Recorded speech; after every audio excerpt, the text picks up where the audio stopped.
घर हूँ राउतपड़ा ना हूँ त्रिलोचन दास। ये दीर्घ दिन धरी माँ का अनुष्ठान बहुत दिन है चली। आज 1971 मसीहा ठारू माँ का प्रतिमूर्ति बहुत निम्न स्थल थिला।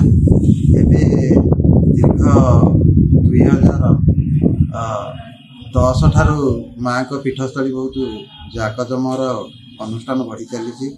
एमती दीर्घ दिन धरी भक्त माने बहुत रूढ़ हो चलती। ता भितर बहुत दीर्घ माने पाखाखु लोक भक्त माने बहुत आसी समागम होती। आम ये माँ को स्थान कि बहुत दिन धरी पड़ी रहीछु।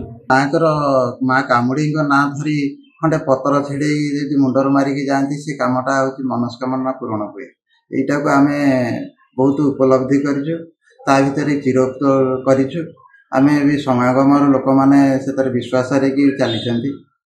बहुत माने खाଇବା पीवा ठारू लगे माने पानी ठारू जल विभिन्न प्रकार साहाय्य सहानुभूति पुलिस प्रोटेक्शन ये कार्यकारी कमिटीर सुरक्षा रही बहुत मान शांति शृंखला रही चली। मोना हूँ नटवर बल घर परमानंदपुर आरंभ बेलू मुझे अच्छी आमर सांग मैंने बहुत लोग चलीगले। मु पुणा लोक अच्छी 2-3 जन अच्छे सब चलीगले। आस्ते आस्ते पढ़ुची से माँ का आज्ञारू आम हूँ माँ को जगुआली मूलिया जगिकी अच्छु पढ़ी सब बेले अच्छु। आमर गुरु जी थे यज्ञ जे आरंभ करते से परशुराम मांगाता बाबू अमर त्रिपाठी ये प्रथम यज्ञ ये आरंभ करते। प्रथम से कहले गोटे माँ को अनुभूति माँ वर्तमान प्रत्येक देवी जी जो कथा चिंता करे गोटे माँ को मानसिक करे माँ दुख शुणुची। ठीक वर्षक पर काम हो जाए। माँ को जहाँ इच्छा है जहाँ दान कले कहीं क्या कहबार ना कि बुझार ना एटा माँ को आशीर्वाद आम जगिचु। माँ को जो जी मानसिक करे माँ दुख बुझे। एटा माने प्रत्येक कथा कामुड़ी पतरटे जे नहीं जीव ए जगह गोटे काम किसी नहबा काम भी हो जाए। ये एक 48 वर्षतम उत्सव दिवस ए प्राय आम 1 नंबर जोन कहले 10 गोटी पंचायत में प्राय आम जिलार लोक ये आसती। पाख जिलार केन्दुझर जिला लोक आसती। बहुत सरगम हुए ये बहुत व्यवस्था सब रही। माँ बहुत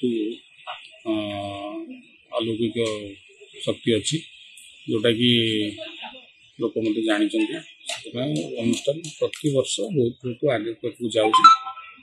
आम समस्त कमिटर सदस्य अच्छा आम सत चेष्टा चलु आहरी आगे नापी मान सब व्यवस्था कराई। प्रसाद व्यवस्था कराई हरियाटा व्यवस्था भी कराई अन्य जल व्यवस्था कराई सुरक्षा व्यवस्था पुलिस सुरक्षा व्यवस्था तो आम देखु लोक व्यवसायी दुकान करने सुविधा लोक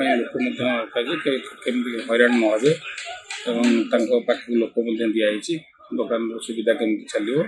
लोक तो बहुत लोक होती प्राय 1,50,000 अधिक लोक हे। सुरक्षा व्यवस्था संपूर्ण करा आम भावुँ किसी असुविधा हे ना सुरक्षित विगत दिन चली आप जानी आज भल भाव चल।